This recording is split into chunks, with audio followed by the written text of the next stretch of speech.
nada más que con la diferencia de que el objeto es específico que intermedia en el concurso del ahorro público. Cuando ustedes compran un auto por autoplan, esas serían las sociedades de ahorro para fines determinados, las que recaudan las cuotas para la adquisición de un bien a plazo y adjudican un bien por sorteo o licitación mensualmente. La asociación civil, a diferencia de, se llevó las sociedades anónimas para fines determinados, crearon en el ámbito del gobierno nacional el Instituto Nacional de Acción Cooperativa y el Instituto Nacional de Acción Mutual, y sacaron de las provincias, por una facultad no delegada por las provincias a la nación, la registración de las mutuales y de las cooperativas. En cuanto a ese artículo 148, también nos establece las iglesias, confesiones, comunidades u otras entidades religiosas, y por último, incorpora los consorcios. Bien, vamos a ver qué diferencia hay entre todas estas personas jurídicas. Nosotros ya determinamos que el artículo 148 son personas jurídicas, siguiendo el mismo criterio que tenía Vélez, y como lo dijo recién su compañera, son personas jurídicas distintas de las personas físicas o jurídicas que le dan origen.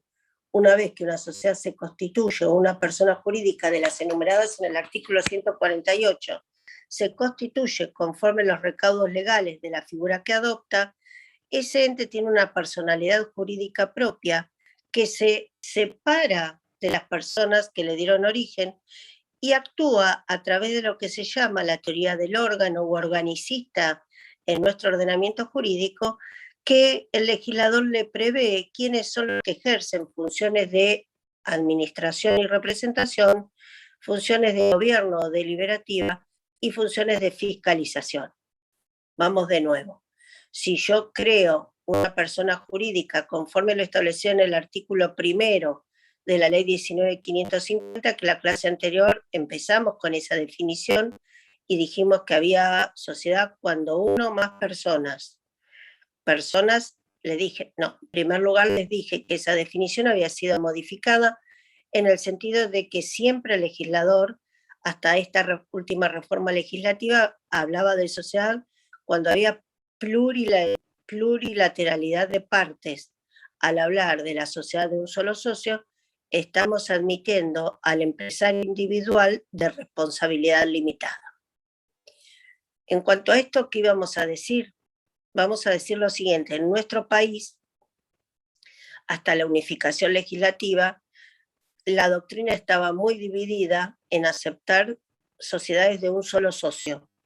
A ver, cuando yo constituyo una sociedad comercial, es para el desarrollo, una sociedad no voy a decir comercial porque no puedo, ni mercantil, una sociedad del artículo 1 de la ley 19.550, sea regularmente constituida o sea una sociedad de la sección cuarta, lo que nosotros tratamos de hacer es de crear un ente que sea distinto y que tenga un patrimonio propio, porque si yo estoy hablando de que estas personas jurídicas del artículo 148 son separadas de las personas físicas que le dieron origen, tienen todos los atributos propios de la personalidad, y eso lo vieron en Derecho Civil 1,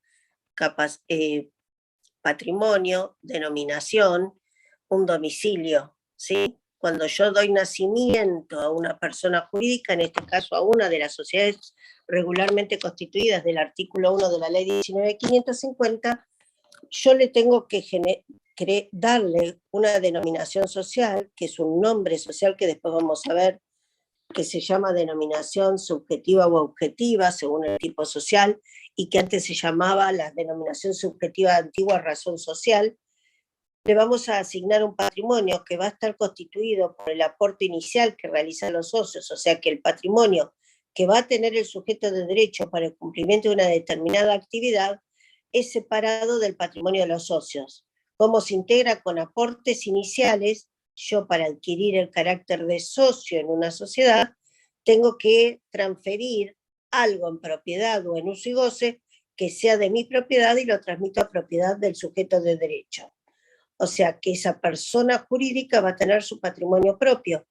que ya vamos a ver que puede estar constituido ¿por qué? Por bienes muebles, inmuebles, semovientes, maquinarias, muebles, útiles, todos los bienes que puede ser titularidad de una persona humana, también lo podrá hacer una persona jurídica. Tiene un domicilio donde van a ser válidas las notificaciones, con lo cual ahí se independiza. Yo creo esa persona jurídica, le doy todos los atributos de la personalidad y, en consecuencia, si está constituida regularmente conforme a uno de los tipos previstos en la ley y ha logrado su inscripción registral, es un sujeto de derecho distinto de los socios que lo componen. Y de acuerdo a los tipos sociales que ahora vamos a ver, que regula la ley 19.550, y las clasificaciones que hace la doctrina, porque las clasificaciones son doctrinarias y no legislativas, vamos a encontrar que hay tipos sociales donde los socios, la clase anterior algo mencionamos, responden en forma ilimitada, solidaria y subsidiaria, y hay otros tipos donde se responde limitado al capital suscripto. ¿Qué quiere decir? Constituye una SRL o una sociedad anónima donde el capital inicial de la sociedad es 100.000 pesos, de los cuales Marta suscribe 50.000 y Manuel suscribe los otros 50.000, cada uno responde hasta ese capital suscripto. O sea, ¿qué quiere decir? Que yo estoy involucrando en la actividad de ese sujeto de derecho un aporte determinado y hasta el límite del aporte del capital suscripto yo voy a responder. ¿Qué quiere decir? Que ni Marta ni Manuel van a responder por las obligaciones de ese sujeto de derecho con todo su patrimonio particular. ¿Qué quiere decir? Su casa, su auto, los demás bienes que sean titularidad de los socios, no van a responder por las obligaciones sociales, salvo después vamos a ver, cuando entremos en los supuestos de la teoría de la inaplicabilidad de la teoría de la inoponibilidad de la personalidad jurídica, que está consagrada en el artículo 54, tercer párrafo de la ley 19.550, que es para aquellos casos en que yo utilizo el sujeto de derecho para violar la ley, la moral, las buenas costumbres o perjudicar a terceros. O sea, cuando nos ocultamos personas físicas atrás de un sujeto de derecho para perjudicar a terceras personas. Ahora bien, entonces la doctrina discutía si yo estoy afectando un patrimonio y no aceptamos en nuestro ordenamiento jurídico la teoría del patrimonio de afectación para las personas jurídicas. Volvemos a Derecho Civil 1, solo en el ordenamiento jurídico argentino hay un instituto que admite la teoría del patrimonio de afectación. ¿Cuál es? Ya lo dieron en contratos, Derecho Civil 3, o que es privado 2. La protección de la vivienda. No, ¿qué es la protección de la vivienda? A ver.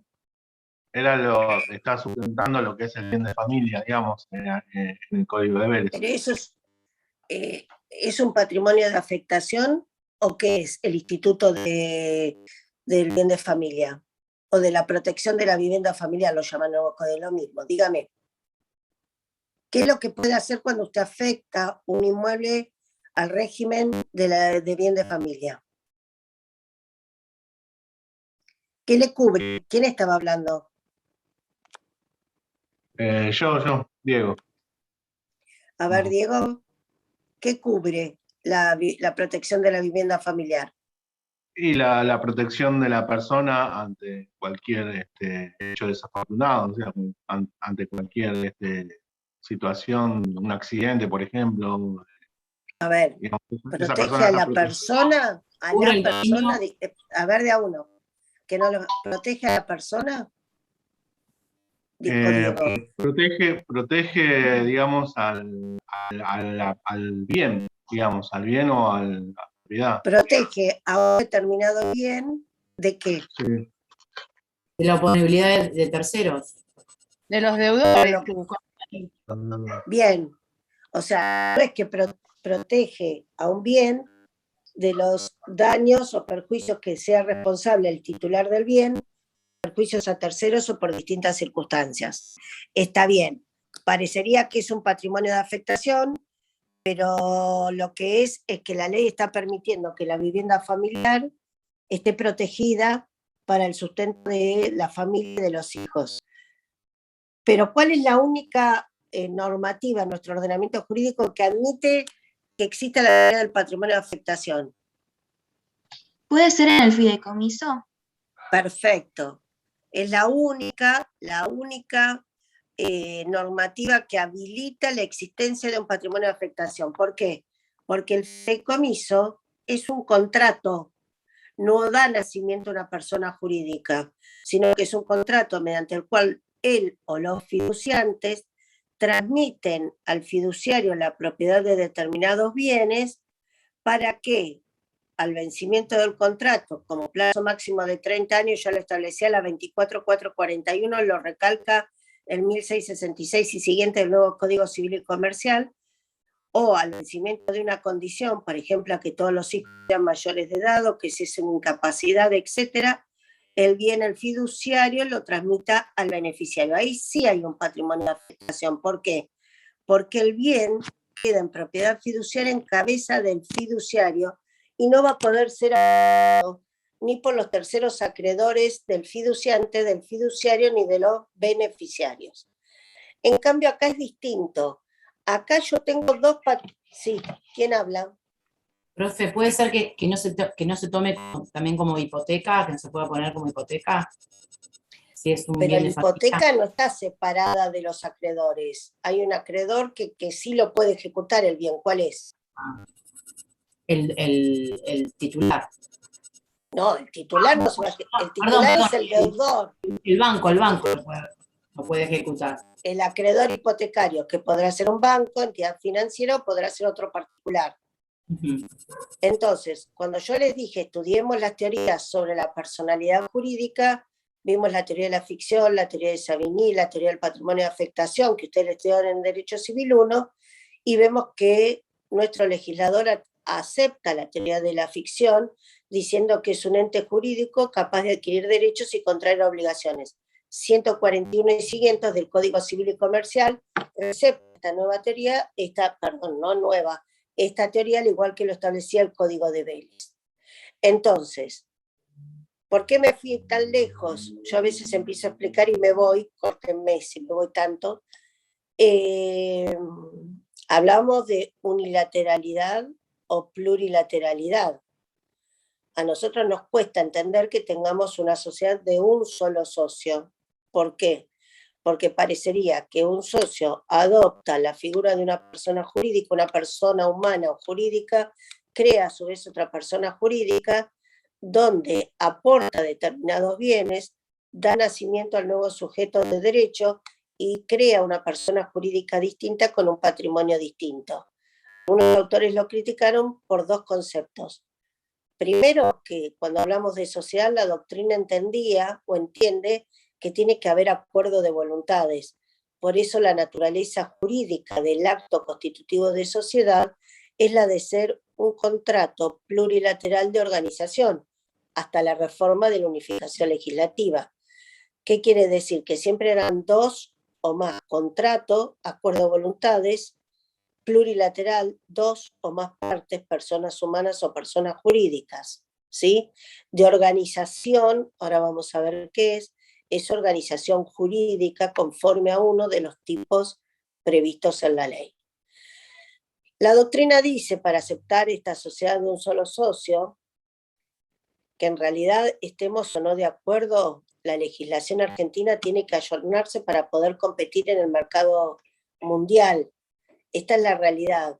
Si bien el Mercosur, que es el mercado zonal entre Argentina y los países linderos a nosotros, no tuvo el efecto que los otros, o que los que propusieron ese mercado común no tuvo la suerte que corrió el mercado común europeo, lo cierto es que las legislaciones de los países del mundo tienen que ayornarse a la realidad porque el empresario individual o social o colectivo no tiene límites en su actuación. Nosotros vamos a ver que una sociedad constituida en la República, aún constituida en la provincia de Buenos Aires o constituida en la provincia de Mendoza o de Chubut, no va a cumplir su objeto circunscripto a esa jurisdicción donde se registra. Esa sociedad va a poder cumplir su objeto en todo el territorio nacional sin límite de fronteras interprovinciales, pero a su vez va a poder cumplir su objeto con carácter internacional sin limitación de fronteras internacionales. Por eso vamos a ver después que el artículo 118 de la ley 19.550 establece una norma de derecho internacional privado reconociendo la existencia de las personas jurídicas de otros países o extranjeras. Las sociedades no van a tener el atributo de la nacionalidad. Fíjense que cuando yo le di los atributos dije un nombre, un patrimonio, un domicilio, pero no les hablé de nacionalidad. Hay una teoría de Bernardo de Irigoyen, que en el caso Swift del TEC y Armón La Negrita, que ya lo vamos a ver más adelante, en la teoría del abuso de la personalidad jurídica, se consagró internacionalmente y establece que las sociedades van a ser o constituidas en un país o en otro. Si ustedes ven el título del artículo 118 de la ley, dice de las sociedades constituidas en el extranjero. O sea que hay sociedades constituidas en la República o sociedades constituidas en España, México, Japón o donde fuera. Una sociedad constituida de acuerdo a la ley del país de origen tenga el mismo régimen que tenemos nosotros por la ley 19.550, o sea, en los países del common law, como Estados Unidos, Canadá, que no tienen una legislación societaria parecida a la nuestra y donde los tipos sociales no son similares a los nuestros, si está reconocida por la legislación de ese país, es reconocida como sujeto de derecho en todo el mundo. A ver, es fácil pensar que un empresario que está en Entre Ríos o que está en Buenos Aires se cruce y esté contratando con un empresario de Uruguay, porque por la cercanía.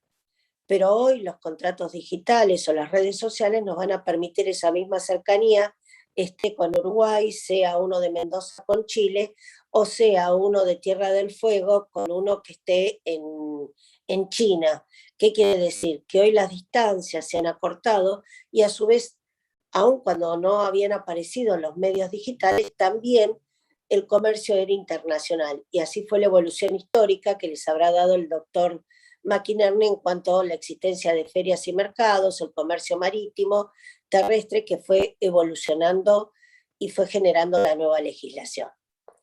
Entonces, estemos o no de acuerdo, hoy tenemos sociedad de uno o más socios.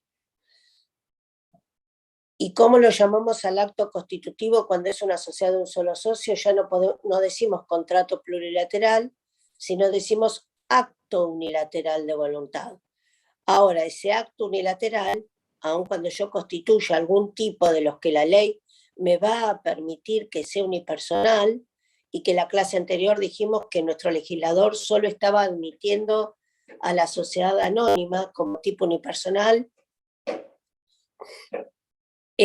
cabe la posibilidad de que en el futuro se incorporen nuevos socios y la sociedad que nace como unipersonal, con el correr del tiempo pueda adquirir el carácter de pluripersonal. Bien, y entonces, ¿por qué decimos que es un contrato plurilateral de organización o un acto unilateral de organización, un acto unilateral de voluntad de organización? Porque la ley 19.550 en el artículo primero sigue diciendo, habrá sociedad cuando uno o más personas en forma organizada conforme a uno de los tipos previstos en la ley. Y acá la doctrina empezó a discutir con esta definición del artículo primero que permanece intacta salvo la incorporación de la unilateralidad desde la sanción de la ley, en decir que si se trataba de organización jurídica o de organización económica. ¿Qué diferencia tiene? Yo les dije que leamos un poquito sobre la diferencia entre sociedad y empresa. Y si ustedes ven el programa de la cátedra, ya hace mucho tiempo, aún mucho antes de la reforma de la unificación legislativa, el programa habla de empresario individual o empresario social o colectivo. ¿Qué quiere decir? ¿Cambiamos la temática? No, ayornamos nuestra terminología a el derecho comparado. Hoy es muy común hablar de empresa y empresario, porque ya el Código Suizo de las Obligaciones y el Código Italiano se había apartado del criterio predominantemente objetivo que llevaba nuestro Código de Comercio, similar al Código de Napoleón, de legislar la materia mercantil en torno al acto de comercio. ¿Se acuerdan que en la clase anterior vimos, o no sé si vieron con el doctor Macchinetti, supongo que sí, que la legislación mercantil empezó siendo primero legislada con un criterio subjetivo, luego pasó un criterio objetivo y luego pasó al concepto de empresa y empresario. ¿Lo dieron con el doctor? El criterio subjetivo era, en la época antes de la Edad Media, existían lo que se llamaban las corporaciones. Las corporaciones no eran las sociedades del derecho del common law como existen ahora, las companies que van a escuchar en el mercado internacional, sino que la corporación era un ente que nucleaba a las personas que se dedicaban a realizar determinado rubro en la actividad comercial. Por ejemplo, los mercaderes de cuero, los mercaderes de joyas, etc. Cada uno estaba agrupado en una corporación. Y la corporación, en aquella época, tenía funciones legislativas y jurisdiccionales. ¿Qué quiere decir? Que la corporación les dictaba las normas a las cuales quedaban sometidos esos sujetos que se inscribían como miembros de la corporación por dedicarse a determinada actividad mercantil, y a su vez impartía justicia entre los comerciantes por los hechos debidos de su comercio. Cuando aparecen las ferias y mercados en la Edad Media, ferias y mercados es que esos mismos comerciantes se estaban ubicando en un lugar para comerciar en general, y estaban los que comerciaban cuero, los que comerciaban metales, los que comerciaban ganado, etc. ¿Y qué pasó? Había una relación entre el comerciante y los sujetos que iban a adquirir los bienes que estaban comercializando. Mientras el comerciante era comerciante por aplicársele una legislación que dictaba la corporación, que era de carácter subjetivo, que solo le era aplicable a esa persona que estaba inscripta, al particular que adquiría sus bienes, no se le aplicaba el derecho de la corporación, sino que se le aplicaba el derecho común. Entonces había una disparidad. ¿Por qué? Porque mientras el derecho mercantil siempre fue más benévolo, el comerciante tenía una legislación que lo amparaba y lo defendía, que era mucho menos rigurosa que el particular, y frente a la venta o a la adquisición de bienes, ya sea por cambios de mercaderías, el comerciante, por estar legislado con un criterio subjetivo, tenía un derecho más benévolo que la otra parte. Por eso el acto de comercio en un primer momento estaba diferenciado. Hablemos de compraventa, quise decir trueque antes, si no me salía la palabra, ¿sí? Hablemos de compraventa. En aquel momento yo dividía la compra y la venta. ¿Por qué? Porque mientras la venta que realizaba el sujeto que pertenecía a una corporación era mercantil, la compra por el particular para consumo personal era civil, y teníamos dos derechos que colisionaban, ¿sí? Entonces, cuando se sanciona el Código de Comercio, cuando se sanciona el Código de Comercio con la introducción del artículo 8, se establece un criterio predominantemente objetivo. Ya el derecho mercantil no se va a aplicar con un criterio subjetivo por la persona que ejerce el comercio, que quien ejercía el comercio para el Código de Comercio era el artículo 1 de la ley del Código de Comercio. Todo individuo que con capacidad legal para contratar ejerce por cuenta propia actos de comercio, haciendo de ellos su profesión habitual. Esa era la definición del artículo 1, comerciante. ¿Quién era el comerciante? El que hoy llamamos empresario individual. Ese mismo que definía el artículo 1 del Código de Comercio y que era empresario individual.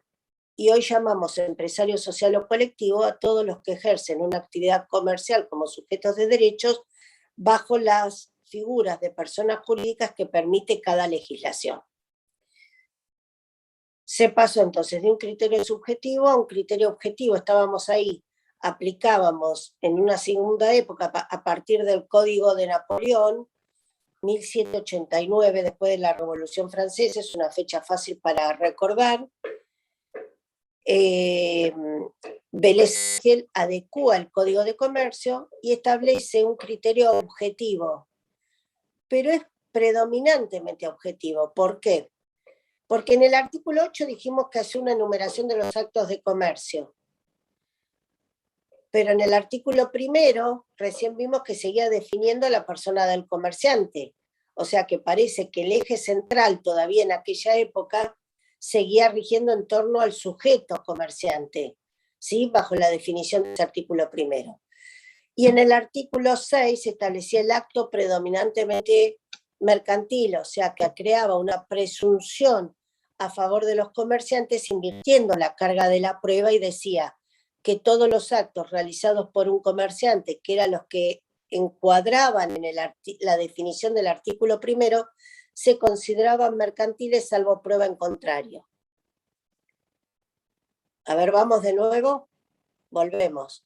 En el criterio subjetivo antes de la Edad Media, solo se aplicaba la legislación mercantil a ciertas personas que eran comerciantes y que para ser comerciantes tenía que estar inscrito en una corporación. ¿Está claro? Segunda época. No podemos aplicar dos legislaciones distintas a un mismo contrato. Joaquín era el vendedor, Verónica la compradora.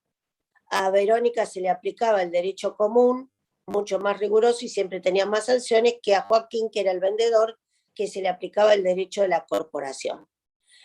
Y que no sabíamos tampoco qué tribunal iba a juzgar los daños y perjuicios o los incumplimientos por esos contratos, porque a Joaquín le cabía la jurisdicción de la corporación y a Verónica los tribunales del derecho común. Bien, nos dimos cuenta que con la evolución del tiempo así no podía seguir, entonces se legisla la materia mercantil con un criterio objetivo en torno al acto de comercio. Postura que adopta nuestro legislador, pero que dijimos que no es objetivo plenamente, sino predominantemente objetivo, en virtud de que mantiene un resabio del criterio subjetivo, al mantener esa presunción a favor del comerciante. ¿Está claro? ¿Hasta ahí vamos bien? ¿Pregunta? ¿Y eso estaría establecido en el artículo 6? En el artículo 6 del antiguo Código de Comercio. A ver, estoy hablando del Código de Vélez, ¿sí? Artículo 1, 6 y 8 del Código de Vélez, que creaba la presunción, 5 y 6, que creaba la presunción a favor del comerciante y el acto unilateralmente mercantil. ¿Qué pasó entonces? Había que dictar una legislación única que regulara a todas las partes de la relación. Se dicta el Código de Comercio y todas las partes, el mismo Código de Comercio en el artículo 7 dice que aunque el acto sea unilateralmente mercantil, se le va a aplicar la legislación mercantil y la jurisdicción mercantil a todos los que participen en el acto. O sea que acá ya en la compraventa de Joaquín y Verónica le aplicábamos el acto, ojo, compraventa mercantil, que en ese momento era la compraventa de bienes muebles y que no fueran adquisiciones originarias. O sea que era cuando Verónica iba al comercio de Joaquín, Joaquín era el mayorista, supongamos hoy, y Verónica la minorista. Verónica no tenía un comercio de expendio a terceros, sino que compraba en cantidad, supongamos ahora para ganarle en inflación, supongamos, o que compraba en cantidad porque trabajaba y podría almacenar, tenía un lugar de almacenamiento, y en vez de ir y comprar un paquete de hierba, un paquete de azúcar, un paquete de fideos, compraba 10 paquetes de hierba, 10 paquetes de azúcar, 10 paquetes de fideos y los guardaba. Eso es una compraventa mercantil. No había, Verónica, el ánimo de reventa posterior.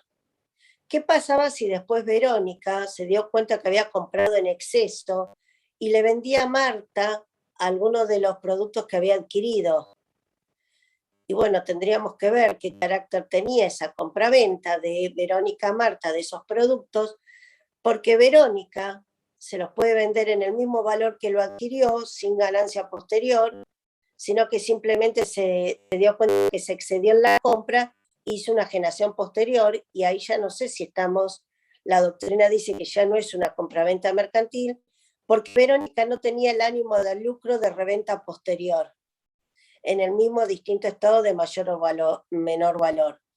En cambio, si Verónica tiene una despensa y va al mayorista, que es Joaquín, y compra toda una cantidad de productos determinada, 10 paquetes de hierba, 10 de azúcar, 10 de aceite, el objetivo de revenderlo posteriormente, obviamente que Verónica le va a adherir un plus al valor de adquisición del mayorista, para que ella lo pueda tener un valor de reventa y de ganancia en el minorista. Entonces esa compra y esa venta son ambas mercantiles. Y así fue cuando se consideró la aplicación de esta normativa del Código de Comercio. A partir del Código Suizo y de las obligaciones italiano de 1942, suprimimos estos conceptos y hablamos de empresa y de empresario. Empresa objeto de derecho, empresario sujeto de derecho. ¿Quiénes son los empresarios? Los empresarios pueden ser empresarios individuales, que ¿cuáles son?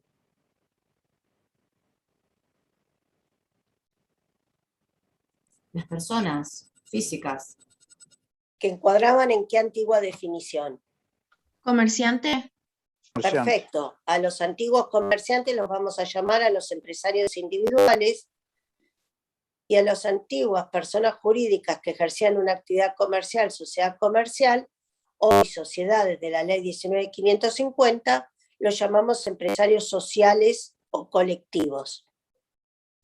Ven ahí que también colisiona al hablar de empresario social o colectivo a la sociedad unipersonal, porque si es social o colectivo, que se entiende que es una persona jurídica donde está integrado por más de una persona física o jurídica. ¿Hasta ahí van bien? ¿O les estoy haciendo un poco de lío? A ver, ¿preguntas? Entonces, ¿cómo llamaríamos, profe, a la sociedad, digamos, anónima? Es un empresario social o colectivo. Es un empresario, porque es sujeto de derecho. Sí, es empresario, pero no es colectivo. Sí, ojo que la sociedad anónima puede ser unipersonal o pluripersonal. Y la doctrina sigue diciendo que lo vamos a llamar empresario colectivo, porque la unipersonal, con el correr del tiempo, puede ir incorporando nuevos accionistas o socios que la convertirían en pluripersonal. No es empresario individual. Individual quedó para la persona humana, ¿correcto? Para todo lo que desarrolla una actividad comercial con fin de lucro o mercantil con fin de lucro, se va a llamar empresario social o colectivo, ¿correcto? ¿Usted, Manuel? No, ¿podría dar un ejemplo, profe? ¿De qué? Sí, Manuel, le hablan. ¿No podría dar un ejemplo? ¿De qué? De un comerciante, de Un una comerciante persona física individual, que ejerce una actividad comercial. un comerciante individual es, por ejemplo, el que tiene un negocio de una despensa que hablábamos recién. Yo tengo mi pequeña despensa en el barrio y comercializo bienes. O puedo ser también una empresa individual, todo el que realiza, el que presta servicios financieros, el que tiene una industria textil, el que vende el verdulero, todos son empresarios individuales. Toda persona humana que organiza en su seno una empresa, que ahora vamos a ver lo que es, y que lo que hace es con ese conjunto de bienes organizados lograr una rentabilidad económica, es un empresario individual. Ahora, va a ser social o colectivo cuando se agrupa con otras y da nacimiento, cumple esas mismas actividades, pero a través de un sujeto de derecho. Supongamos que el que presta el de la industria textil ya no es una persona humana, sino que es una colectiva, una SRL, una anónima o una sociedad de la sección cuarta, ¿sí? Que hoy tienen personalidad jurídica propia y es empresario social o colectivo, porque tiene un agrupamiento societario de alguna de las personas jurídicas enumeradas en el artículo 148. ¿Se entiende? Gracias, profe. Bien, Sí, se entiende. Cuando hablamos de organizarse conforme a uno de los tipos previstos en la ley, y dijimos que era organización jurídica y no económica, ahí es donde diferenciamos. Si nos referimos a organización jurídica, es adoptar alguna de las personas jurídicas enumeradas en el artículo 148 y en materia societaria específicamente alguno de los tipos previstos en la ley.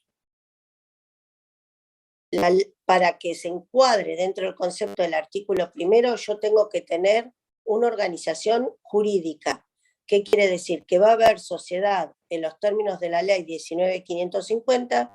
Si yo adopto estos tipos que eran taxativos, dijimos, eran enunciativos y de orden público, solo puede crear nuevos tipos sociales el legislador. ¿Cuáles son los tipos que reguló la ley 19.550 y que no fueron modificados desde la sanción primigenia del Código? En primer lugar, la sociedad colectiva. En segundo lugar, la sociedad accidental o en participación. La sociedad comandita simple. La sociedad de responsabilidad limitada. La sociedad anónima y las sociedades en comandita por acciones. Ustedes me preguntarán qué es la SAU. La SAU, cuando se sanciona la reforma legislativa, se trató de ver si era un tipo distinto del de la sociedad anónima o si le encuadrábamos dentro de la sociedad anónima. Y la mayoría de la doctrina dijo que la misma reforma legislativa no crea un tipo distinto como sociedad anónima unipersonal, sino que las incluye cuando nosotros vamos a hacer una clasificación doctrinaria entre sociedades anónimas abiertas y cerradas, que es una mera clasificación doctrinaria, pero no es un subtipo legal, las introducen en el inciso 7 del artículo 299, o sea que es una sociedad anónima con características particulares y con control estatal permanente. Entonces los tipos sociales no fueron variados. Organización jurídica, yo para dar nacimiento a una sociedad de la ley 19.550, debo adoptar uno de los tipos previstos en la ley 19.500. ¿Cuáles son los tipos? Los que me acaba de enumerar la doctora y que los tenemos regulados a partir del artículo 125 y siguientes en la ley. ¿Los podría ¿Está claro? repetir? Disculpe. Dígame, Tomás. Sí, los puede repetir. Sí los puedo repetir, cómo no. Los tipos sociales que regula la ley 19.550 son la sociedad colectiva, la sociedad accidental o en participación, la sociedad en comandita simple, la sociedad de responsabilidad limitada, la sociedad anónima y la sociedad en comandita por acciones. En el orden que se los enumeré es en el orden en que los trae la ley. ¿Por qué los menciono de esa forma? Porque la ley establece tipos sociales que van de menor envergadura jurídica a mayor envergadura jurídica. La colectiva podríamos decir que es el tipo social más simple o rudimentario y donde los socios tienen una responsabilidad más amplia con relación a las obligaciones sociales que los que van a tener un socio de una SRL o un socio de una SA. Ya los vamos a ver los tipos. Estos tipos sociales después la doctrina los va a clasificar. Vuelvo a mencionarlos. Las clasificaciones son doctrinarias o pedagógicas, no son legislativas. La doctrina clasifica estos tipos sociales en sociedades de personas, sociedades de capital, donde yo tengo una responsabilidad ilimitada, solidaria y subsidiaria, lo voy a considerar una sociedad de personas, donde los socios adquieren una responsabilidad limitada al capital suscripto, que serían en la SRL, en la SA y los comanditarios de ambas comanditas, simple o por acciones, son consideradas sociedades de capital, a excepción del SRL, que con la evolución doctrinaria se consideró, y con la reforma de la 22.903, un tipo intermedio mixto entre las sociedades de personas y de capital. Esto lo vamos a ver más adelante, no nos centremos ahora porque si no nos vamos del tema. Sí me pueden preguntar si algo no entienden. También la doctrina clasifica a los tipos en base a otro criterio. Eso es en base a la responsabilidad en sociedades de personas mixtas o de capital. En base a cómo se representa el capital social vamos a tener sociedades por partes de interés, sociedades por cuotas y sociedades por acciones. En cuanto a la forma de representar el capital social, tengo sociedades por partes de interés, que va a ser la forma en que se representa el capital de todos aquellos socios con responsabilidad ilimitada, solidaria y subsidiaria. Voy a tener sociedades por cuotas, que es un concepto ideal, al igual que las partes de interés, en que es la forma en que se representa el capital de una SRL, y por acciones es en las sociedades anónimas o el capital comanditario de la comandita por acciones, que ya no es un concepto ideal como las partes de interés o las cuotas, sino que cuando veamos sociedades anónimas vamos a ver, es un título a valor, título circulatorio, título de crédito, tiene una naturaleza especial que los diferencia principalmente de las sociedades de personas y las sociedades intermedias o mixtas. Yo Entonces, te hago una consulta relacionado con lo que hablamos al principio del patrimonio de afectación. sí, En estos casos, el titular de estos títulos valores, un acreedor, ¿sí podría ejecutar estos y quedarse con ese porcentaje de acciones? sí, porque a ver, cuando yo ingreso a la sociedad, yo hago un aporte. Para adquirir la calidad de socio, sea persona física o persona jurídica, te necesito hacer un aporte. Aporte es la transmisión en propiedad o en uso y goce de determinado bien que es mío, sale de mi bien y ingresa al patrimonio de la sociedad. En compensación por el aporte que yo le doy a la sociedad, usted puso, sigamos con el ejemplo anterior, 50.000 pesos, Tomás, la sociedad le va a dar el equivalente en acciones por los 50.000 pesos que usted tiene. Los socios, escuche lo que le voy a decir, al momento de suscribir el contrato plurilateral o acto unilateral y materializar el aporte, integrar el aporte de capital social, pasan a ser los primeros acreedores de la sociedad. ¿Por qué? Porque yo le estoy dando algo a la sociedad con el fin de obtener una rentabilidad. Pero mi crédito es futuro e incierto, porque solo se me va a devolver mi participación si al momento del retiro de la sociedad existen bienes. Ahora bien, como yo sustituyo el aporte por la participación en la sociedad, las acciones que recién mencioné, o las cuotas o las partes de interés, ingresan a mi patrimonio. A ver, sale de mi patrimonio un bien, dinero en efectivo, muebles, útiles, mercaderías, y se transforma en una participación en la sociedad. Las partes de interés, las cuotas o las acciones integran mi patrimonio particular. ¿Está claro? Están en mi haber, son mías, como así yo tengo una motocicleta, tengo una casa, tengo un auto, tengo acciones en mi patrimonio. Los terceros acreedores míos, por obligaciones personales mías, pueden ir contra mi casa, mi auto, las acciones, las cuotas o las partes de interés. Porque eso no está en el patrimonio de la sociedad, están en mi patrimonio.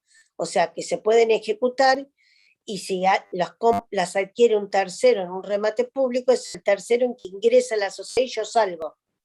¿Está claro? Se transmite la titularidad de mis acciones al tercero que las adquiere, ya sea por actos entre vivos, por actos mortis causa, o en este caso por una ejecución por incumplimiento de obligaciones.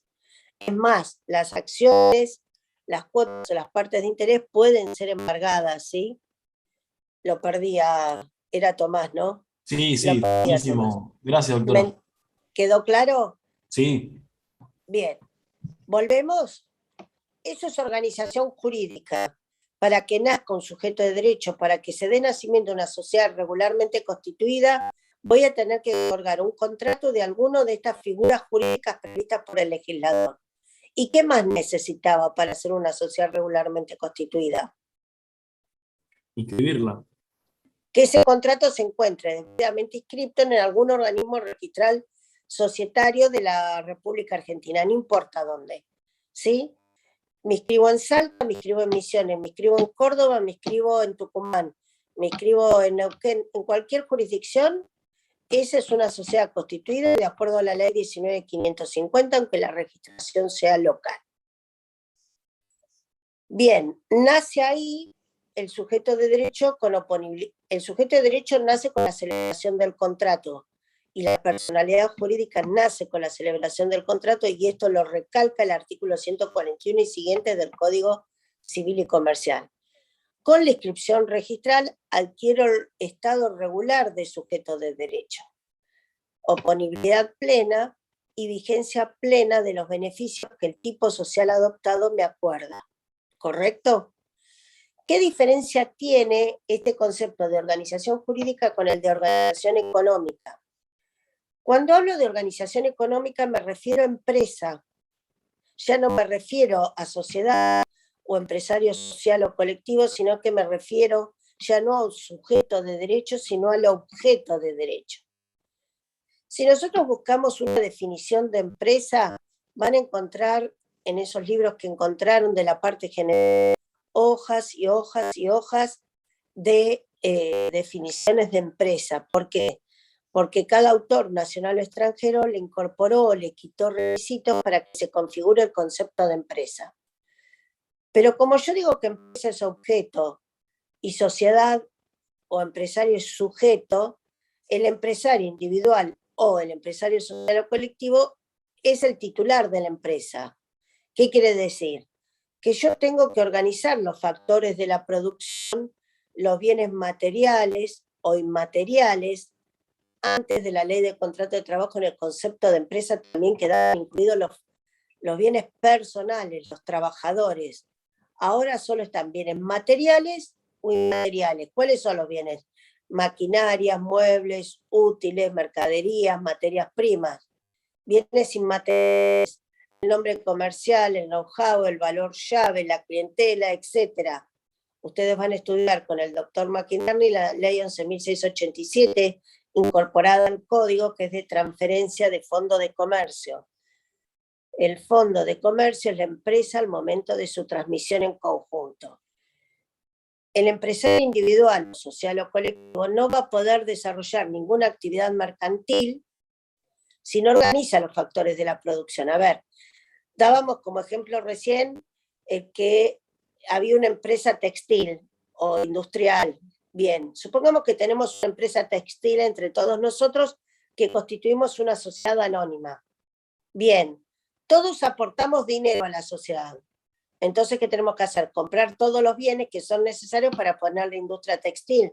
Vamos a comprar la mercadería, la materia prima, los muebles útiles, las computadoras, etc. O no, o Diego aportó maquinaria, María aportó materia prima, y Oscar aportó los muebles y útiles, y yo aporté dinero en efectivo. Juntamos esos factores de la producción y los organizamos de la manera que sea productiva. ¿Qué quiere decir? No me serviría si María Alegre me estaría aportando una maquinaria que sea para la industria siderúrgica. ¿Por qué? Porque yo necesito una maquinaria para la industria textil. Entonces, lo que hacemos es organizar los factores de la producción, mercaderías, muebles útiles, de determinada forma para el desarrollo de la actividad que vamos a desarrollar. Esa organización de los bienes materiales o inmateriales constituye la empresa. Por eso la empresa se preguntaba la doctrina antiguamente si era una universalidad de hecho o una universalidad de derecho. ¿Qué diferencia hay entre universalidad de hecho o de derecho? Volvemos, derecho civil 1, 2, 3. La universalidad de derecho era aquella que ya estaba creada por el legislador, mientras que la universalidad de hecho era creada no por el legislador, sino que nacía por que algún sujeto, persona física o jurídica, le daba origen. La empresa es una universalidad de hecho, ¿sí? es conjunto de bienes organizados, si yo lo quiero definir de alguna forma simple, organización de bienes materiales o inmateriales que me permiten a mí cumplir una determinada actividad productiva de bienes o servicios que me va a dar una rentabilidad económica. Yo organizo los factores de la producción de determinada forma de que con menor costo obtenga la mayor rentabilidad económica. Esta es una primera definición de empresa, ¿sí? Simple, para que ustedes la entiendan. Después podemos buscar mayor o menor cantidad de elementos. Empresa es objeto, son los factores de la producción. Empresario es el titular de la empresa, persona humana o persona jurídica que organiza los factores de la producción para el cumplimiento de una actividad económicamente organizada, que es lo que define hoy el artículo 320 del Código Civil y Comercial. Al antiguo comerciante, el artículo 320 lo define como aquella persona que realice una actividad económicamente organizada. ¿Volvemos? Lo que antes era el comerciante, hoy el artículo 320 lo define como empresario, aquel que realice una actividad económicamente organizada. ¿Qué quiere decir? Que organizo los factores de la producción, bienes materiales. No es lo mismo organizar una industria textil que organizar un despacho de venta de pan, de organizar, por ejemplo, una compañía financiera donde un banco, una entidad financiera, ¿sí? Son distintos los factores de producción que yo necesito organizar de determinada forma para realizar una actividad económicamente organizada. ¿Está claro? Mucho se discutió con el tiempo es si podía haber sociedad sin empresa o empresa sin sociedad. Empresa sin sociedad es obvio que puede existir, porque tanto puede ser titular de una empresa, un empresario individual, como un empresario social o colectivo. O sea, el antiguo comerciante, hoy empresario que realiza una actividad económicamente organizada, le cambiamos el nombre por uno largo, que dice lo mismo, puede ser una persona humana titular de la empresa. ¿Y puede haber sociedad sin empresa? O sea, empresa sin sociedad, sí, porque puede ser tanto el empresario, el titular, una persona humana o una persona jurídica. ¿Pero puede haber sociedad sin empresa? En principio sí, porque cuando yo doy nacimiento a la sociedad, la ley me dice que tiene que tener un patrimonio, pero no una organización empresaria. Hablamos de organización jurídica, un tipo más un patrimonio personal, aportes que realizan los socios. Ahora, con ese conjunto de aportes, esa sociedad cuando quiere iniciar el giro comercial va necesariamente a tener que organizar la empresa. Va a tener que decir, ponemos la maquinaria, la materia prima, la utilizamos de tal forma, o ponemos un local en el centro de la ciudad o no, lo ponemos alejado porque por el tipo de actividad que realizamos necesitamos silencio o un lugar amplio, en el centro no lo podemos hacer. O sea que todo ese, el conjunto de bienes se va a organizar de acuerdo al fin del objeto consignado en el Estatuto de la Sociedad. Cuando nosotros analicemos el artículo 11 de la ley, vamos a ver que hay requisitos esenciales. Dentro de los requisitos esenciales está la denominación social y está el objeto. El objeto es lo que me va a limitar la capacidad de actuar del sujeto. El objeto consignado en el contrato constitutivo de sociedad es el que me va a limitar la capacidad de actuar del sujeto. Lo explico en forma simple. Una persona humana, ¿qué actos jurídicos puede realizar? Cualquiera, no tiene limitación, salvo que tenga una incapacidad, ¿correcto? La persona humana puede realizar todos los actos permitidos por las leyes o todos los actos no prohibidos por las leyes sin limitación. O sea, yo puedo dedicarme a la compra-venta de automóviles como a prestar una actividad financiera o un servicio tecnológico o un servicio de cualquier tipo de negocio o actividad. No tengo limitación, yo decido a qué me voy a dedicar. Ahora, perdón. Cuando nosotros damos nacimiento a un sujeto de derecho, dentro del estatuto social le vamos a consignar un objeto. El objeto podrá ser único o podrá ser plural, ¿sí? Hay leyes especiales que nos van a exigir objeto único. Por ejemplo, la ley de entidades financieras pide a los bancos o entidades financieras objeto único. Solo podrán realizar aquellas actividades que los autoriza el Banco Central de la República Argentina. O las farmacias, por ley de farmacias, solo pueden dedicar objeto único. O las compañías aseguradoras, por la 20.091, van a tener un objeto único.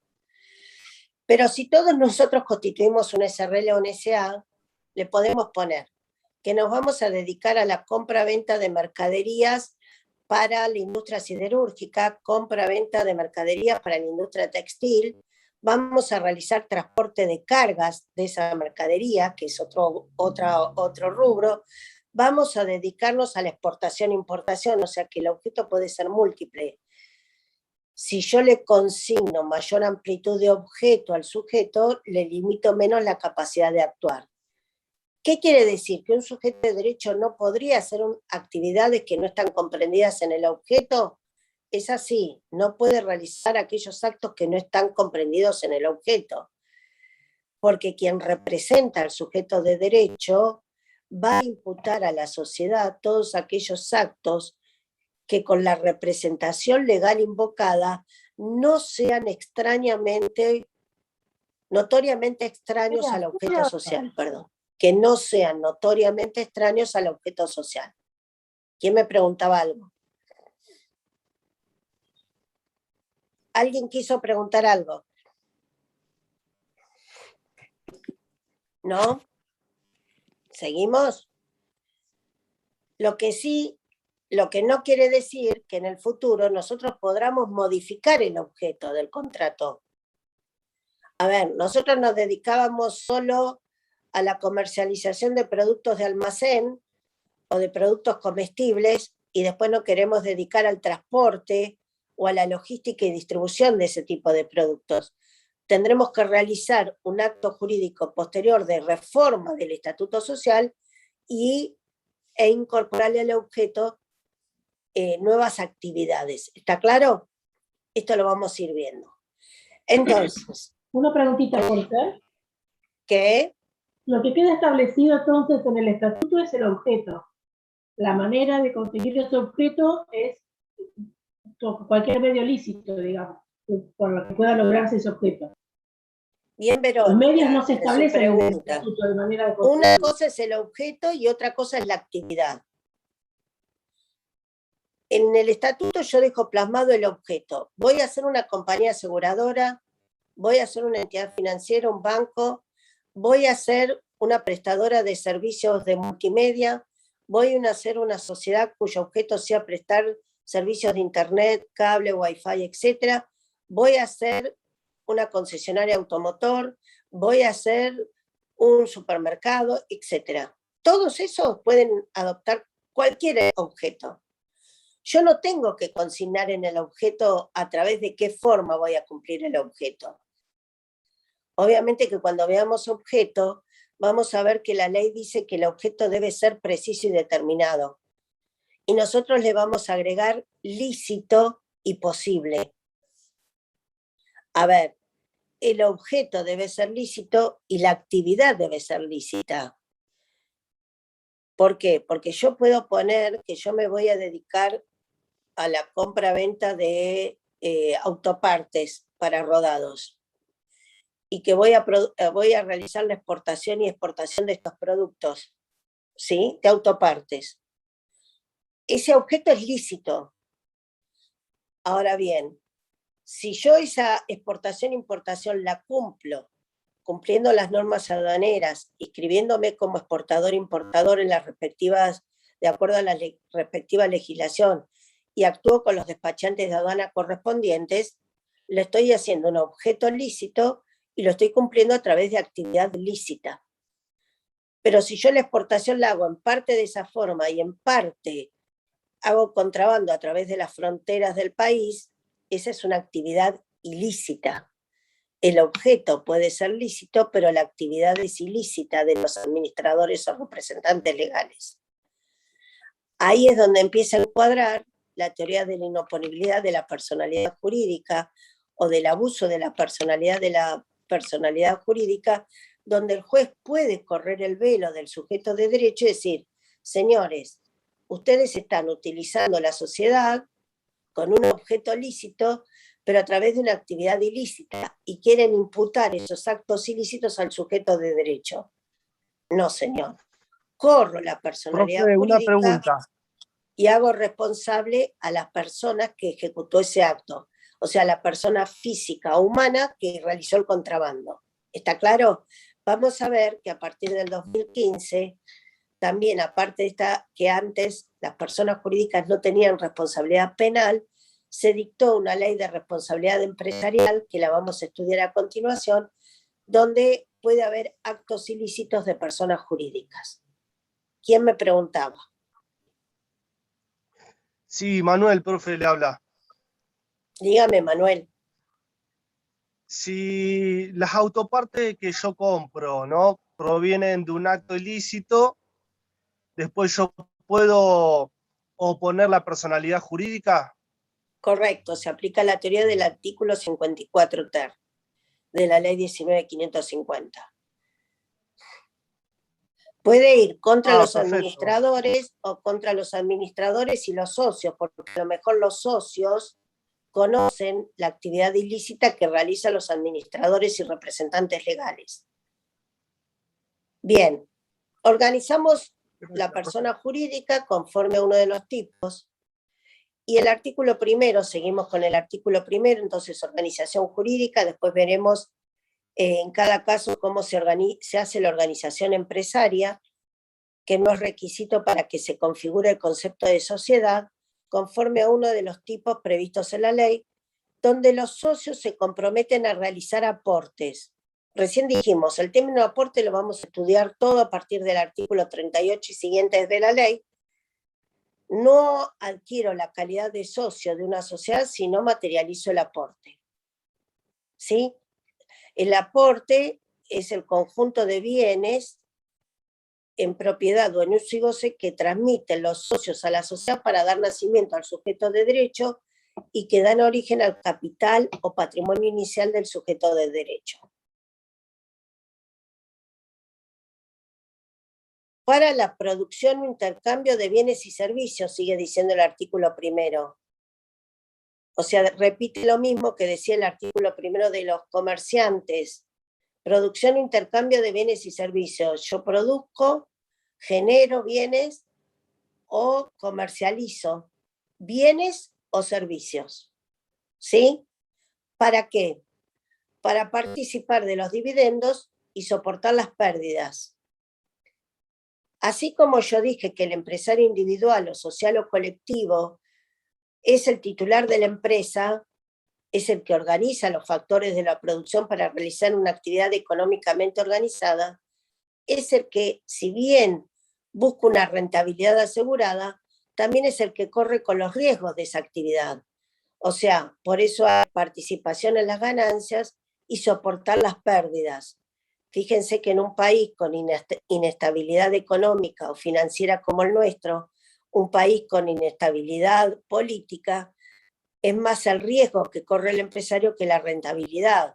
Ni hablemos de este último año y medio con la pandemia, que esos empresarios para poderse mantener han tenido que endeudarse o sobrevivir o recurrir a las ayudas que dio el Estado para mantener la estructura económica.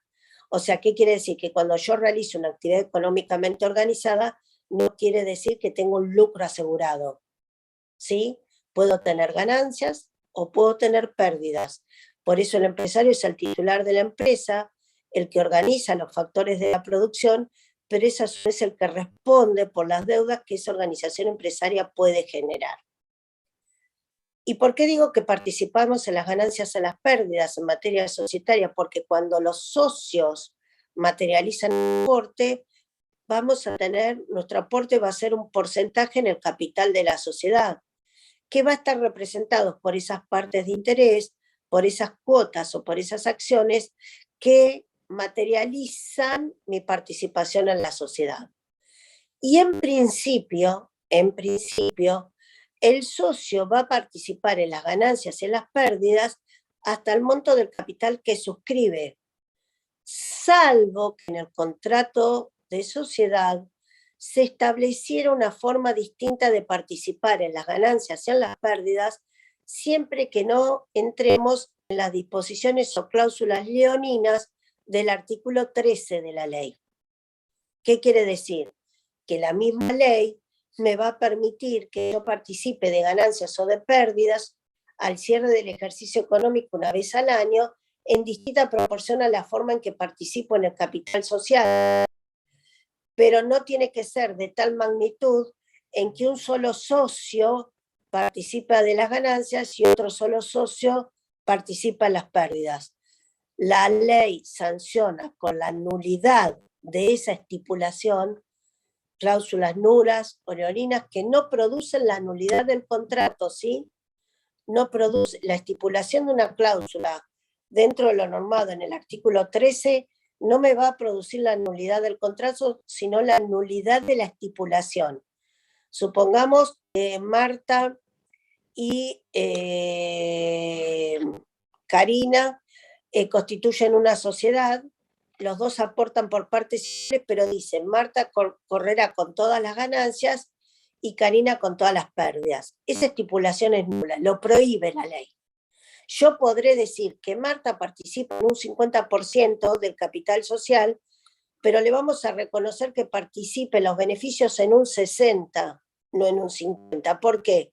Porque Marta, a su vez, está dando, supongamos, una prestación accesoria, o ella tiene conocimientos particulares en el rubro que se va a dedicar la empresa, y en vez de asignarle una retribución mensual por esas cualidades personales que ella brinda en la actividad de la sociedad, le vamos a reconocer que en vez del 50% se va a llevar el 60% de las ganancias como retribución de esa prestación accesoria de contribución personal que da.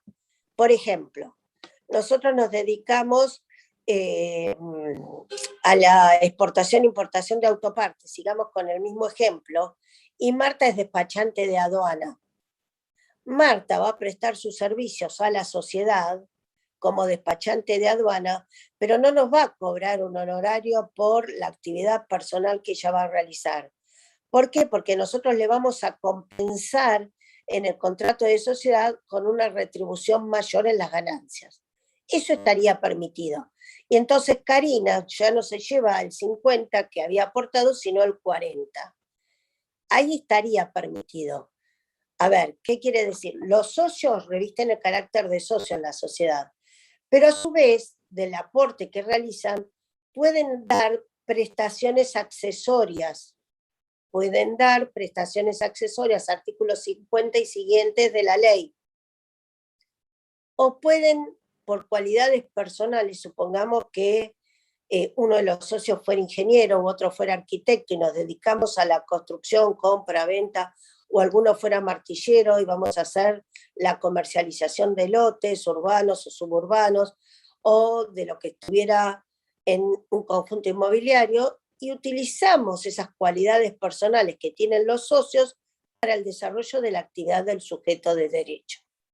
Ahí es donde a mí me está demostrando completamente que una vez que nace el sujeto de derecho, los socios quedan separados de la personalidad jurídica del sujeto de derecho y pueden prestar sus servicios a la sociedad. ¿Está claro?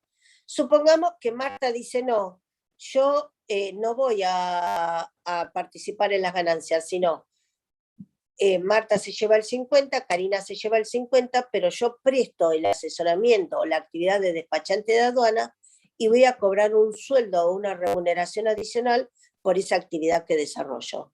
Correcto, yo puedo crearlo dentro de la estructura económica, poner a las personas físicas que no están ahora dentro de la organización empresaria bajo distintas relaciones, como agentes auxiliares, como podría ser el despachante de aduana, que le facture a la sociedad como monotributista o como un contribuyente inscripto en ganancias, o puedo tenerlo bajo una relación de dependencia, bajo la ley de contrato de trabajo, o lo podía tener como una prestación accesoria.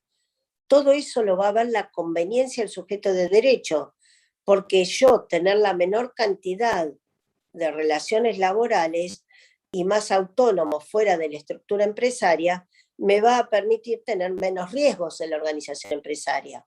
Porque si a Marta la contrato a su vez en relación de dependencia y Marta después tiene un conflicto laboral con la sociedad, eso me va a generar al empresario una relación posterior que puede ocasionar perjuicios a la sociedad.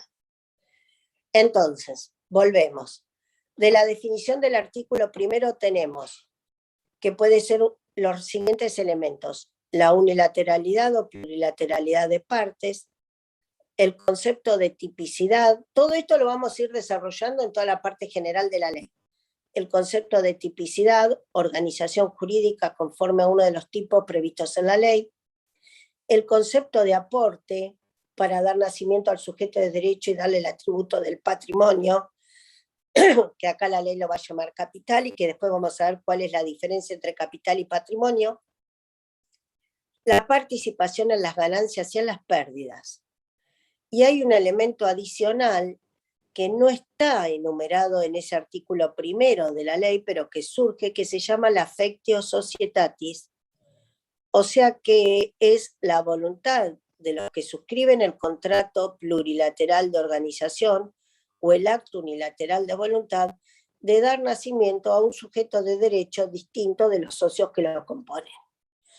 Algunos autores dijeron que la affectio societatis no era un elemento diferenciado del consentimiento. A ver, porque si yo voy al contrato plurilateral de organización, es contrato. Como todo contrato, las partes tienen que tener capacidad para contratar, consentimiento, objeto y forma, ¿no? La teoría general de los contratos, los elementos de cualquier contrato son capacidad, consentimiento, objeto y forma. Algunos autores dicen que la affectio societatis es el consentimiento, pero la mayoría de los autores dicen no. La affectio societatis es la voluntad de dar nacimiento a un nuevo sujeto de derecho y que se expresa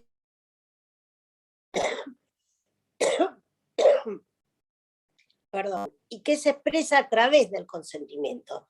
Y así lo entiende la doctrina mercantilista que avala la teoría del contrato plurilateral. ¿Lo puede repetir, profesora? Porque no lo entendí. Todos los contratos, nosotros dijimos que la naturaleza jurídica del acto constitutivo de sociedad, no de la personalidad, del acto constitutivo de sociedad, es la de ser un contrato plurilateral de organización o un acto unilateral de voluntad. Contrato, como todo contrato, en derecho civil 3, o en contratos, ustedes estudiaron que hay contratos unilaterales o bilaterales. Ahora vamos a ver qué es plurilateral. Y también estudiaron que los elementos comunes a todos los contratos eran la capacidad, el consentimiento, el objeto y la forma. Esto yo ya lo doy por sabido cuando hablo de esta teoría.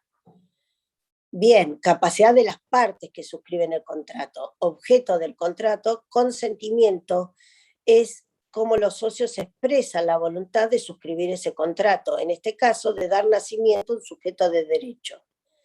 La affectio societatis, que algunos autores dicen que se confunde con el consentimiento, la mayoría de la doctrina mercantilista o societaria nos va a decir que la affectio societatis se manifiesta a través del consentimiento.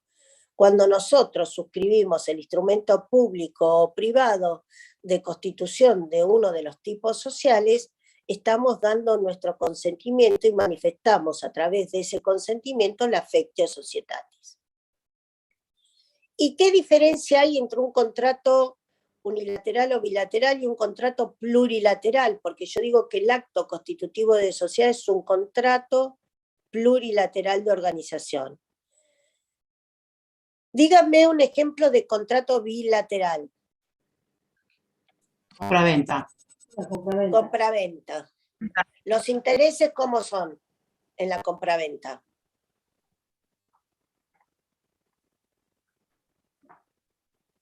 ¿Dónde están todos mis alumnos? En la compraventa los intereses son contrapuestos, ¿no? Tengo supuestamente 33 participantes. Son contrapuestos. Hay un sujeto obligado, un sujeto pretensor, que los dos tienen obligaciones. Uno entregar una cosa y el otro pagar un precio. Sí. Puede haber incumplimiento de ambas partes, ¿sí? Bien. En el contrato plurilateral, como ese contrato de social, los intereses no son contrapuestos. Se dicen que son yuxtapuestos. ¿Qué quiere decir? No hay un sujeto obligado y un sujeto pretensor. Todos nosotros que decidimos suscribir un contrato de sociedad tenemos el mismo fin. ¿Cuál es? El de dar nacimiento al sujeto de derecho. O sea, nuestros intereses son similares, están yuxtapuestos, todos iguales. Todos tendemos al mismo fin, que es dar nacimiento al sujeto de derecho. Por eso esa es la naturaleza jurídica del acto constitutivo de sociedad.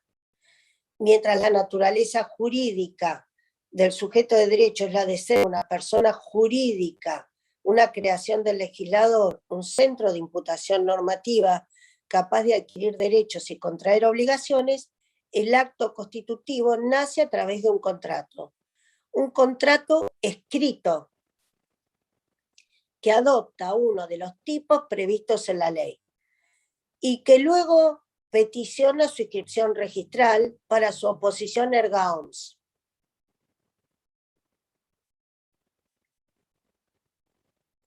Celebro el contrato de sociedad, vamos a ver que todos los tipos sociales pueden constituirse por instrumento público o privado, a excepción de la sociedad anónima, que solo debe otorgarse por escritura pública. Otorgo el contrato. Todos los socios suscribimos el contrato, suscribimos la escritura de constitución o suscribimos el instrumento privado con firma certificada. Requisito de forma para la registración. Después, al profesional abogado, escribano, contador que nos ha asesorado, le pedimos que peticione en el organismo registral societario la inscripción registral. La ley dice que con la inscripción registral yo adquiero el estado regular de sujeto de derecho. Esa inscripción registral, hay mucho de registral en societario, mucho. Derecho administrativo y derecho registral. Esa inscripción registral, ¿tiene carácter declarativo o constitutivo? Declarativo, parece. ¿Quién dijo? No, Karina Moreno. ¿Por qué, Karina? Porque es como que a través de la inscripción se declara la sociedad. ¿Qué se declara? ¿Qué diferencia hay entre declarativo y constitutivo? A ver, que va muy bien, ¿eh? A mí me parece que es... Está hablando, a ver, un minutito, que está Karina. Constitutivo se puede dar, por ejemplo, en el caso de una inscripción de dominio, en el cual se constituye la posesión a través de, bueno, ¿cómo sería? La posesión, ojo. Perdón, la... propiedad. El derecho real de propiedad. De propiedad, disculpe. En cambio, en este caso sería algo declarativo porque yo declaro a través de la inscripción como que soy como que soy, bueno, no lo sé explicar, como que estoy inscripta en la sociedad. ¿Cuándo nace el sujeto de derecho, Karina? El sujeto de derecho, desde el momento de la inscripción. Y entonces, si es desde el momento de la inscripción, está teniendo el mismo carácter constitutivo que tendría con la inscripción de los derechos reales en el registro de la propiedad inmueble. Y usted me dijo que era declarativo. ¿Quién quería ayudarla, Karina? Yo, Tomás. Es declarativo porque se constituye con el contrato social, ya se constituye con el contrato y se inscribe y se hace, pero no es que en ese momento empieza a ser válido el sujeto de derecho, sino que cuando ya firmamos el contrato social. Bien, ¿y por qué me dice eso? A ver. Usted, celebramos el contrato social y lo designamos usted gerente del SRL. Se lleva una copia certificada del contrato o expedimos 2 testimonios, uno se lo damos al escribano para que le escriban jurídicas y el otro se lo lleva usted. Sí. ¿Qué puede hacer? Y ya soy un sujeto de derecho, o sea, ya puedo empezar a actuar. A contratar. Claro. Bien. O sea, va a ser le una vende, constitutiva. abre el negocio, usted se dedica a la venta de insumos de computación, abrió el negocio y le da a Karina, que vino y le compró una computadora, una factura. Le tiene que facturar, ¿no? Sí. Debería. Supongamos. Ponele, como que dicen los chicos. Ponele. Te va a facturar. Bien. Tiene que estar inscripto, Tomás, en la FIP. Sí. Sí. Estoy haciendo un poco de ejemplo para salir un poco de lo que es legislación y doctrina para que nos entendamos. Va y se inscribe en la FIP. ¿Cómo se inscribe en la FIP, Tomás? Para que No, le la den verdad quit. no lo sé. Si no me equivoco, tiene que presentar el contrato de sociedad para inscribirse, ¿puede ser? Sí, lleva el contrato, pero tiene el contrato no inscripto. Profe, cumpliendo con Bien. los requisitos establecidos, presenta el contrato. Una vez que presentó todo, ya queda constituido y a partir de ahí empieza a facturar con la sociedad que respecta a esos requisitos que cumplió. ¿Cómo es tu nombre que no me sale? Cecilia. Cecilia. Tiene el contrato, Tomás. Y le dice al contador, inscribime en la FIP porque no puedo esperar por la pandemia el tiempo que tarda en registrarse la sociedad. Usted es la contadora, va a la FIP con el contrato otorgado en instrumento público privado con firma certificada, no inscripto. La FIP, ¿le da quit? No. Tiene que estar inscripto. ¿Por qué? Sí, Porque es debería. el ente A regulador. ver, siempre cuando de esa respuesta, ¿quién era? ¿Camila? Siempre pensemos, a la FIP le interesa tomar la mayor cantidad de contribuyentes. No quiere que Tomás venda en negro. ¿No le da la quit? Sí, le da el quit. Lo que le interesa es tener contribución, que estén ¿Cómo se le registrados. escribe? Cecilia, ¿cómo la registra? En la FIP con el titular de la persona, va a la FIP y se inscribe con su documento, sus datos, declaración jurada. No. Yo no quiero escribirlo a Tomás. Quiero escribir a Insumos Tomás S.A. en la FIP. No quiero escribirlo a Tomás, persona humana. Quiero escribir a la sociedad que constituyó Tomás. A mí tiene que tener. En ese caso, ¿no sería una sociedad de la sección cuarta que estábamos hablando, que no son las que no están inscritas en el registro? Bien, me va a dar una quit, porque la FIP no se le escapa a nadie. Al que viene a pedir para facturar, me van a dar la quit. Y siguiendo con el pensamiento de Tomás, que bien dijo y lo consagra el artículo 142, la sociedad y la persona jurídica, ojo que esto es fundamental, el artículo 142 del Código, que antes no lo establecía el Código de Vélez. Dice, la existencia de la persona jurídica comienza desde su constitución. Es lo que dijo Tomás. Lo que pasa es que voy a estar en un íter constitutivo hasta la inscripción registral. Entonces, la FIP, ¿qué me hace en este caso? Si yo estoy en el íter constitutivo, puedo tener 2 opciones. O como dijo Cecilia, me la inscribe como una sociedad de la sección cuarta, porque voy solo con el contrato, o me lo inscribe como una sociedad de información.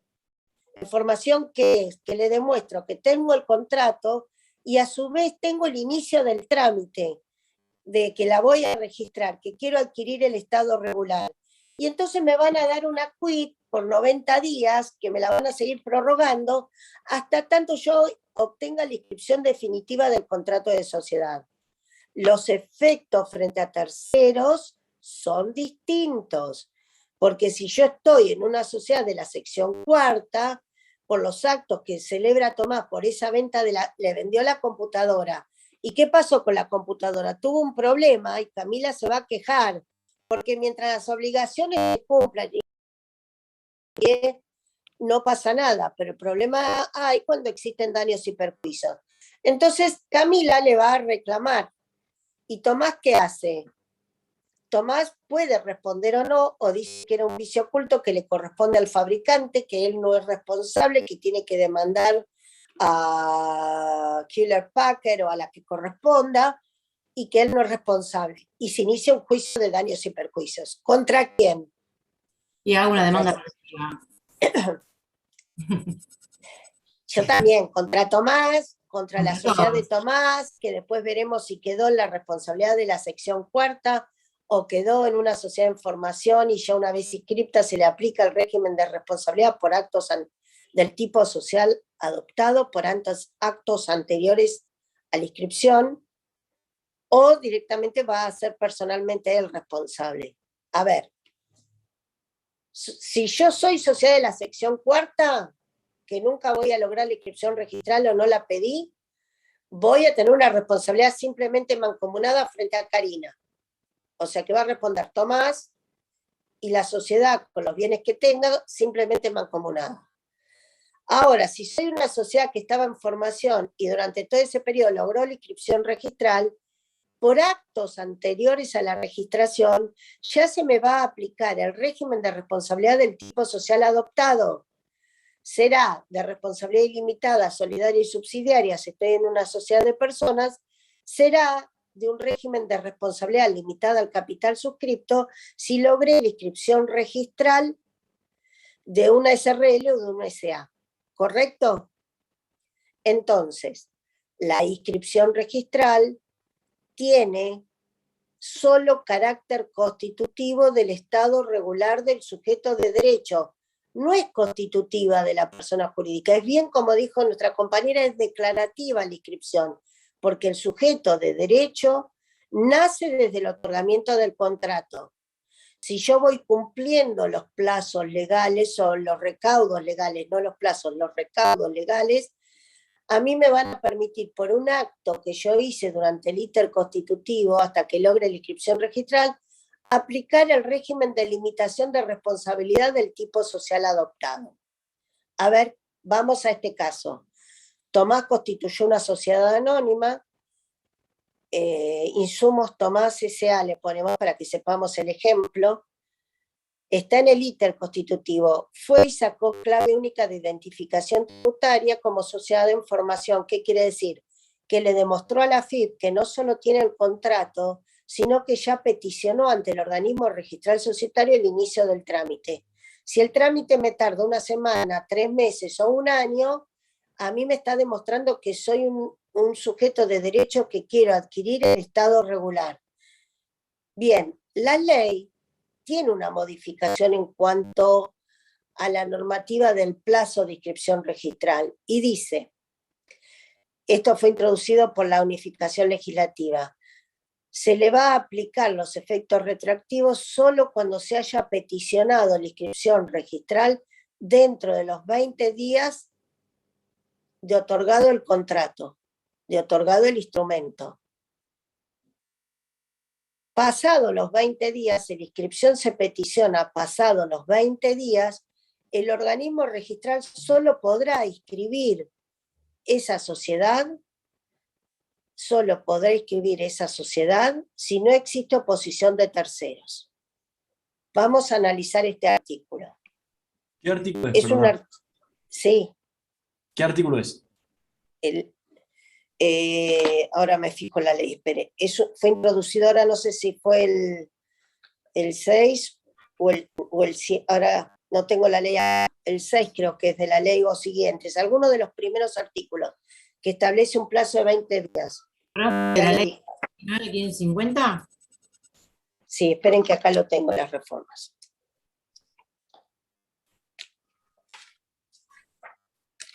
Sí, es el 6, como dijo un compañero. ¿Es el 6? Sí.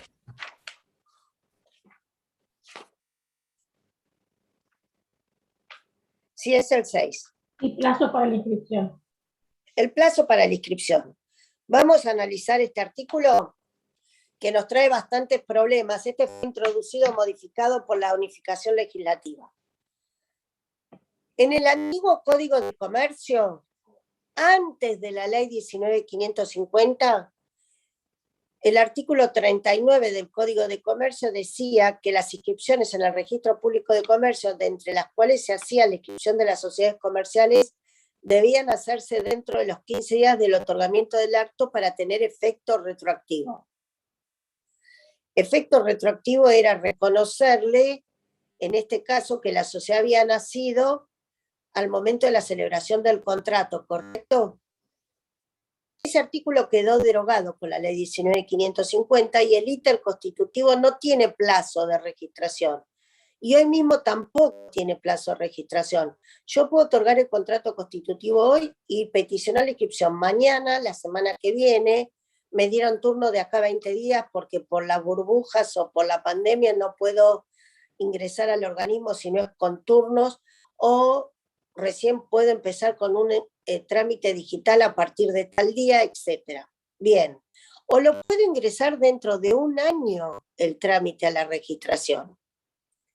Y la sociedad va a estar funcionando porque es una sociedad.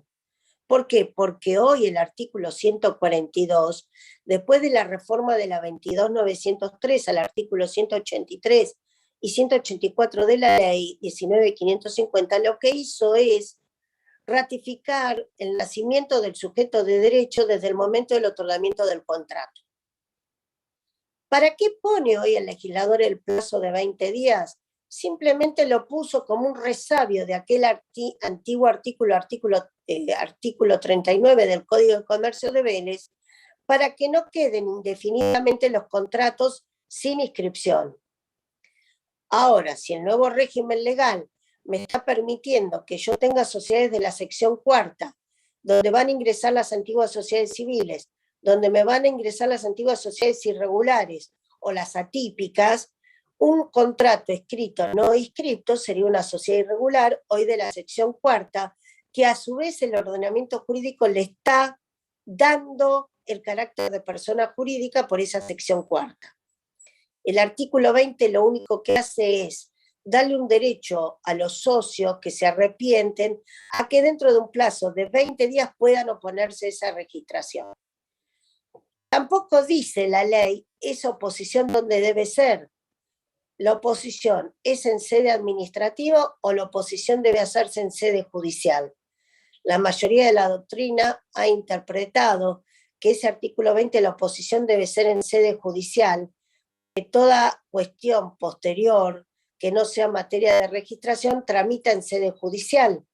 En consecuencia, quien inicie una acción judicial de oposición debería notificar al organismo administrativo para que se entere si un contrato presentado con posterioridad a los 20 días puede inscribirse o no. La realidad es que a los 6 años de reforma de este artículo no ha tenido vigencia y no tiene vigencia, y los íter constitutivos van desde la celebración del contrato hasta la inscripción registral en un periodo que puede ser breve, mediano o largo. Y nosotros no podemos hacer, no es como los derechos reales de propiedad horizontal, de hipoteca, de prenda, que tienen un plazo de registración estipulada porque existe un principio de reserva de prioridad registral o de bloqueo registral que en materia mercantil no existe, y en consecuencia el íter constitutivo podrá peticionarse en cualquier momento. Entonces, artículo 20 no ha tenido aplicación desde el 1 de agosto del 2015 a la actualidad. Mantenemos el criterio anterior de la ley 19.550 y va a haber sociedad desde el otorgamiento del acto, desde el otorgamiento del contrato constitutivo de sociedad. ¿Está claro? ¿Cómo era bajo el régimen anterior a la unificación legislativa? Esta reforma legislativa no viene más que a plasmar la doctrina y la jurisprudencia imperante en la materia. ¿Por qué? Porque yo antes diferenciaba una sociedad irregular de una sociedad en formación, la irregular era la que tenía contrato escrito, pero nunca había peticionado su inscripción registral, ¿correcto? Esa era la irregular. O que habiendo peticionado la inscripción registral, nunca cumplían con los recaudos del tipo social o no terminaban de cumplir con los requerimientos que le pedía el organismo registral societario. Y una sociedad, perdone, no voy.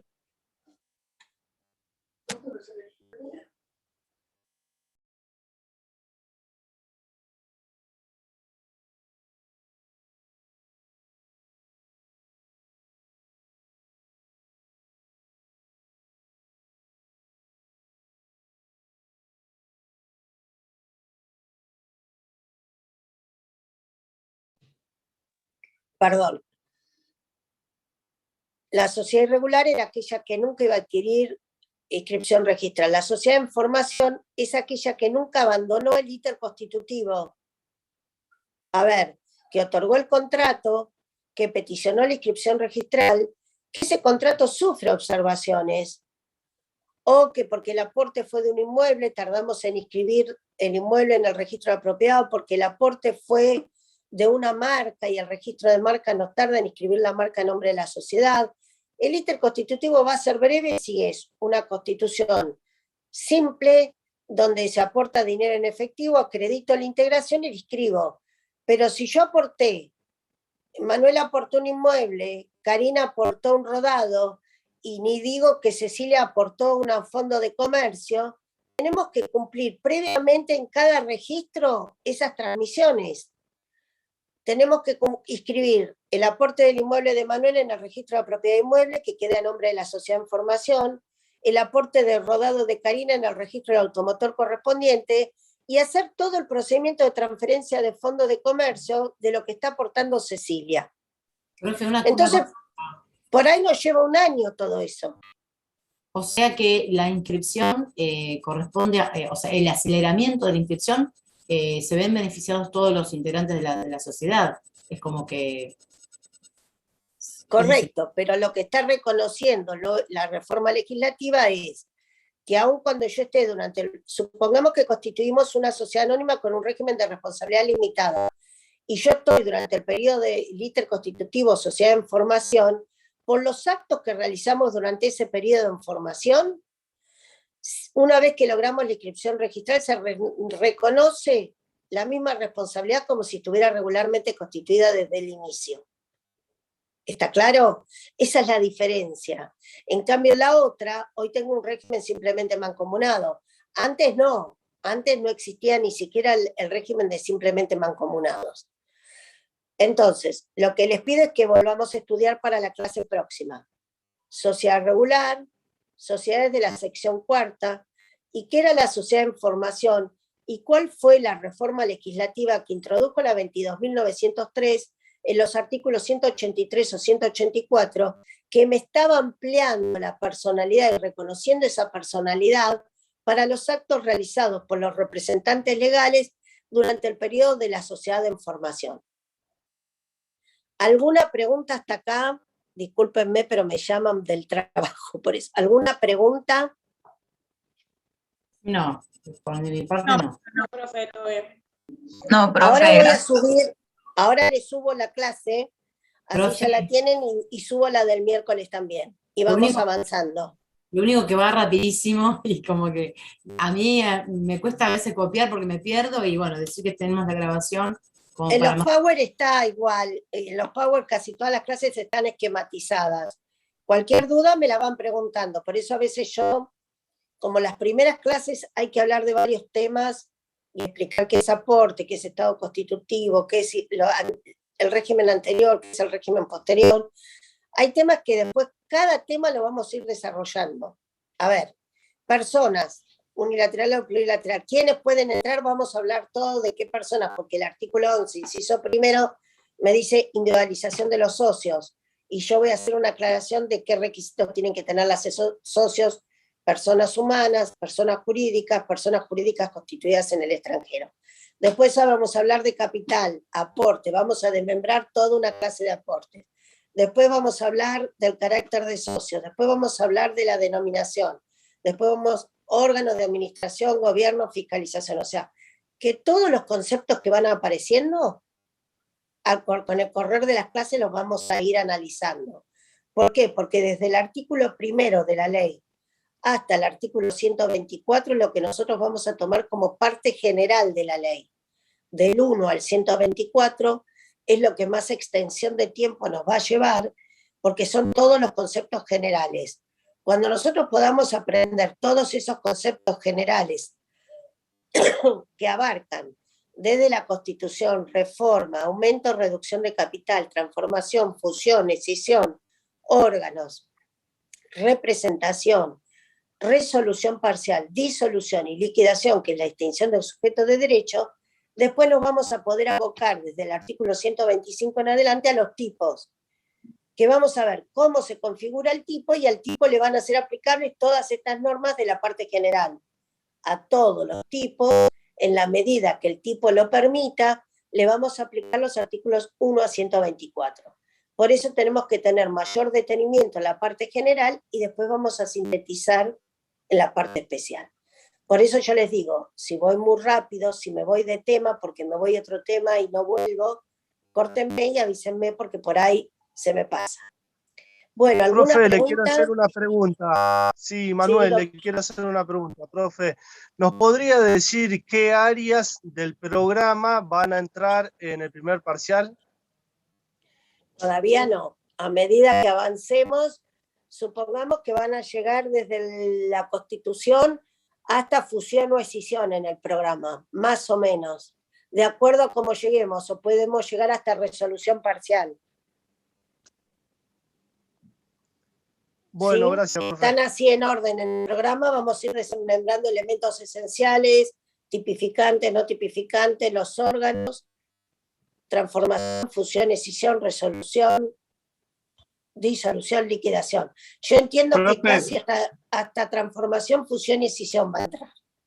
Profe, una pregunta le hago. En el Sí. cátedras virtuales vi dos tipos de programas. Uno que dice programa de examen y el otro que dice Derecho Comercial 1, Cátedra 1, programa 1993. Nosotros vamos dando por el programa de estudio de la cátedra. El programa de exámenes para los que dan libre, que es Mosaico. Mosaico Bueno. es que cuando usted saca una bolilla, podrá dar, o un tema del doctor McInerney de los contratos mercantiles, podrá dar entidades financieras o bancos, podrá dar sociedades o seguros. Ese contrato Mosaico es para la mesa de examen libre. Nosotros seguimos el orden del programa de estudio. Lo perdí, al que me preguntó. Bueno, ¿alguna otra pregunta? No. Bueno, entonces nos vemos el miércoles tempranito. ¿Sí? Gracias, profe. A usted.